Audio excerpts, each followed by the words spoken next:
Pensa comigo, a gente vive num mundo onde a gente abre o jornal, o site ou o feed e é inundado por notícias de política, guerras e crises econômicas, mas raramente a gente se dá conta do que tudo isso significa na prática. É a diferença entre ver o preço da batata subir na tela e ter que escolher entre comprar comida ou pagar uma conta de luz. Pois é exatamente esse aperto que os russos estão vivendo hoje. E olha que não é coisa de algumas semanas. Tem meses que a gente já vê o susto no bolso do povo. Imagine você acordando, pensando no café da manhã, naquele pãozinho, no café quentinho e descobrindo que o preço da batata subiu 60% num piscar de olhos. Tudo ficou mais caro em proporções que beiram o surreal. Você vai no mercadinho da esquina e, em vez de fazer uma conta tranquila, sente o aperto no peito quando o caixa fala o total. Se você tem renda fixa, pensão, salário mínimo, o que for, você já percebeu que o reajuste que o governo anuncia oficialmente em 1% ou em 4 a 6% de inflação controlada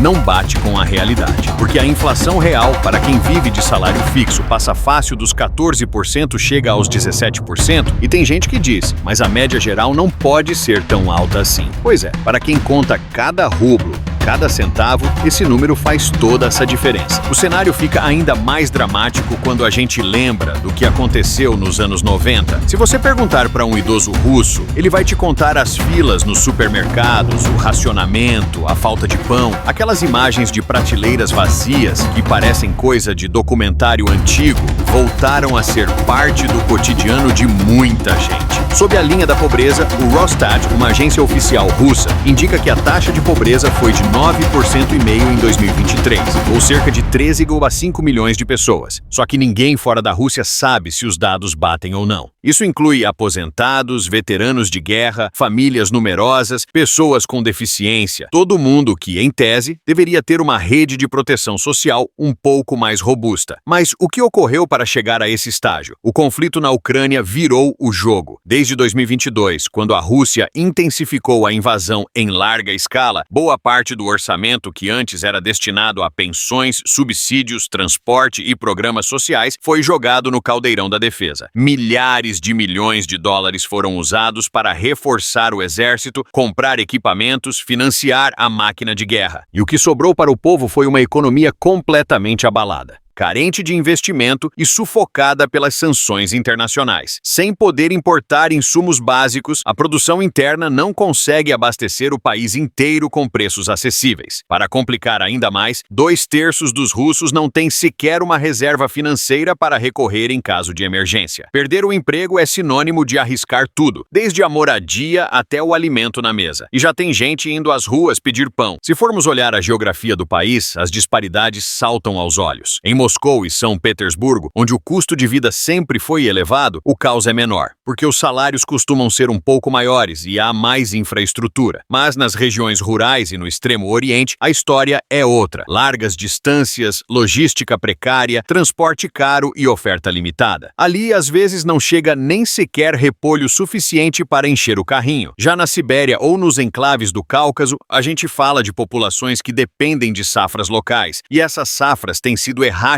por conta das mudanças climáticas, das geadas fora de época e das secas inesperadas. Mas deixa eu te contar, tudo isso não aconteceu de um dia para o outro. Foi um processo gradual que começou lá atrás, com sanções parciais em 2014, quando a Crimeia foi anexada. A resposta econômica dos parceiros ocidentais foi aumentando até bater naquele super choque de 2022. Aí a engrenagem de guerra acelerou e o governo, para manter a narrativa de força e retomada da grandeza russa, precisou redirecionar verbas. A população, por sua vez, passou a sentir na pele o saldo desse redirecionamento. E olha, não adianta o porta-voz do Kremlin dizer que o povo está tranquilo. Lá na ponta, a realidade é fatura alta de supermercado e medo de não ter comida no fim do mês. E não pense que a inflação alta atinge só quem tem pensão. Trabalhadores que ganham o mínimo também estão no sufoco. Eles recebem o mesmo valor que o governo reajustou em 4% ou 6%, mas a inflação real devora mais do dobro disso. Então, essa galera precisa escolher remédio ou comida, conta de luz ou gás. E não dá para ficar pedindo penduricalhos. Estamos falando do básico, do fundamental para sobreviver. Quando a crise aperta, o jeito que muita gente encontrou foi apertar ainda mais o cinto. As instituições de caridade, que sempre foram vistas como paliativo, viraram quase único recurso para muitas famílias. E cá entre nós, elas também estão no limite, recebem doações, mas não conseguem suprir demanda tão grande e tão disperse pelo gigantesco território russo. Mas, lá na ponta, na pequena aldeia ou no prédio de idosos no subúrbio, a história é outra. A porta fecha e o choro é silencioso. Em paralelo, a verdade é que essa crise reacende memórias de épocas sombrias.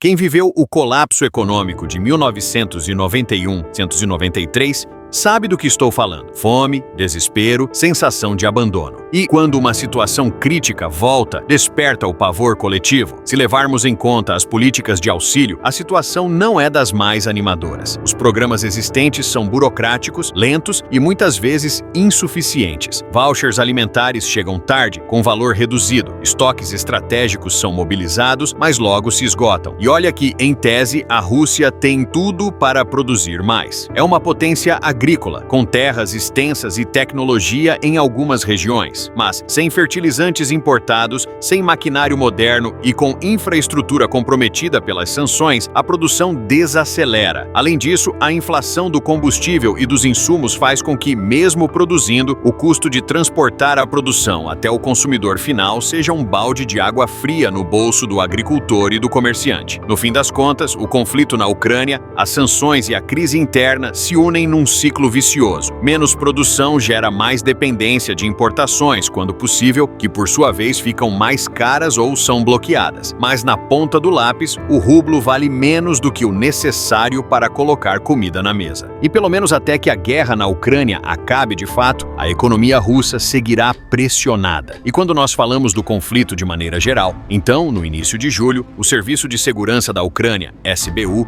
lançou uma série dos seus maiores ataques de drones contra alvos russos dentro do próprio território, atingindo instalações sensíveis, como fábricas de drones e depósitos de aeronaves. Essas ações forçaram o Kremlin a reforçar defesas antiaéreas e ocasionaram interrupções em linhas de fornecimento militar, ao mesmo tempo em que os Estados Unidos suspenderam temporariamente alguns envios de armamentos à Ucrânia por preocupações com o uso de drones de longo alcance. No dia 1º de julho, Leonid Paseknik, representante russo na região ocupada de Luhansk, declarou que as forças de Moscou haviam retomado o controle de toda a província pela segunda vez desde o início da invasão. Ainda que Kiev negue a tomada completa, essa comunicação oficial sinaliza a prioridade russa em legitimar avanços no terreno para uso político interno e externo. Mas, no resumo, quanto mais a guerra se arrasta, mais a fome e o caos se espalha por todos os lados.